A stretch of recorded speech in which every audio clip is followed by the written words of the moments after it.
السلام عليكم ورحمة الله وبركاته. اللهم صل وسلم وبارك على سيدنا محمد وعلى آله وأصحابه أجمعين. إن شاء الله رب تكونوا بخير وفي أحسن حال. فكرة جميلة ولذيذة وبسيطة جدا لأفكار لانش بوكس. لو ولادك ما بياكلوش جبن، تعالي هقولك هتعملي لهم ايه. فكرة حلوة والولاد كلهم معظمهم بيحبوها. ده سجق حضرته طبعا من بالليل، طلعته من الفريزر، وطبعا هو زي ما انتم شايفين لسه مجمد. انا حطيته على الرف وحطيت المية على البوتاجاز مظبطاها كده عشان تاني يوم عندي لانش بوكس عايزه احضره. وهاخد حته منه كده جزء يعني، والباقي لا هشيله في التلاجة. طبعا قبل ما اشيله في التلاجة انا محتاجاه يفك معايا كويس. هفككه بس الاول هنزل باللي انا هحطه واحتاجه، وبعد كده هكمل بالباقي. بصوا بقى شوفوا، هكمل بالباقي. قطعته كده بالمقص وفككته من بعضه، وهعمل بيه حاجه حلوه جدا. بصوا حاجه لذيذه لذيذه لذيذه وزي الفل. ايوه قسمته معاكم، حاجه بسيطه جدا. انا مش هقف اعمل بصراحه الاكل كله واخزنه في الفريزر واعمله، لا بصراحه لا في وقت ولا في مجهود. فالواحد هيعمل ايه؟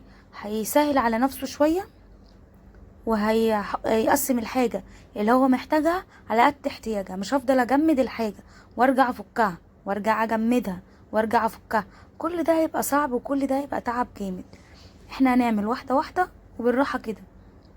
هنعمل كل اللي احنا نحتاجه وبطريقه سهله. انا بقى عشان ما اطولش عليكم عبيت للولاد الحاجات الحلوه. وده بسكوت كده بديل اللوتس زي الاوريو والبوري والحاجات دي. حطيته وحطيت البسكوت الطويل دوت. كنت جايباه من المقله، يعني كان في مقله كده زي مقله كده عندنا في السوق، جبته منه بس. والسجق معايا اتسلق، وكمان حطيت العصير والميه، ظبطت كل حاجه حضرتها يعني. وكان عندي علبه برينكس كده كانت جايه للولاد، قسمتها لهم مع بعض، علبه صغيره قسمتها لكل واحد شويه. انا ما اشتريتهاش، هي كانت جايه لنا، فيعني ظبطتها لهم كده. وكمان هنا قطعت السجق كده بقى عشان هو طبعا سخن، انا مش عايزه امسكه قوي ان هو سخن جدا. فانا طلعته وحطيته في الطبق كده على طول. هفككه من بعض. وبصوا بقى عشان ما يعملش السمونيه بقى يعني تبرد من عليه واحطه كده، مش هيبقى حلو في السندوتشات. فقلت اعمله زي المشوي عشان يبقى برضو ايه، هيتاكل لما يبرد شويه. طبعا هو سخن طعمه احلى، بس لما يبرد برضو ينفع يتاكل معاهم.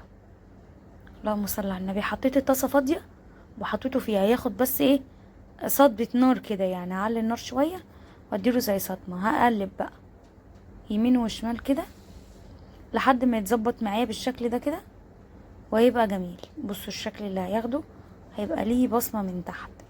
وابتدى يدخن معايا كده، ابتدى ياخد طبقة شوي كده زي تحمير. بس كده معايا، وهقلبه كله. وفي منتهى الجمال، حاجة سهلة وبسيطة جدا جدا جدا يعني. بس كده بقى زي الفل. هشيله بقى في طبق، هحطه زي ما هو، مش هشيله في طبق، لا هحطه زي ما هو وهاخد منه كده. بصوا بقى انا جبت السجق اهو بعد ما اتعمل بقى زي الفل. بحاول اعمله كده عشان ابرده شويه، بس انا مكنتش عايزه ابرده، يعني كنت عايزه ان انا اعرف امسكه عشان انا احطه سخن في السندوتشات. طبعا انا عملت الاتنين زي بعض، بعمل لهم السندوتشات زي بعض، بس ما حبيتش ان انا ايه، اعمل الاتنين لانش بوكس زي بعض عشان خاطر هو نوع واحد اللي انا هعمله. فانا مش هعمل كذا نوع، كل واحد هيختار يعني. لا هعمل نوع واحد، والنوع دوت هو اللي ايه، اللي هيبقى فيه في اللانش بوكس. وهنا ظبطت كده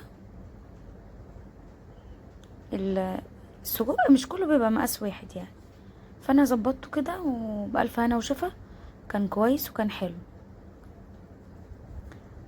حطيت كده حته وحطيت كده جزء صغير قسمتها بس، وكان زي الفل وجميل. افكار حلوه ولذيذه، وفري على نفسك وقتك ومجهودك، وما تقفيش تهلكي نفسك يوم بحاله ويومين. عارفه اليوم اللي انت بتقفيه تهلكي نفسك في حاجات المطبخ، بتقعدي قصاده 3 ايام تعبانه ولا يومين. طب وليه انا اهلك نفسي ليه؟ انا اظبط حالي مع ولادي واظبط لهم حالهم واخليهم زي الفل وبصحة كويسة، بس كده. ولا تعب ولا مجهود ولا اي حاجة. وانا اشيل دول بقى على جنب، دول فاضوا معايا اشيلهم بقى، انا بعملهم وافطر بيهم عشان دول متحمرين. دول بقى اللي انا هستخدمهم بعدين، وبقيت اليوم كملنا بيه غدا يعني بصراحة زي ما هو كده. جنب بقى البتنجان المخلل وظبطت كده.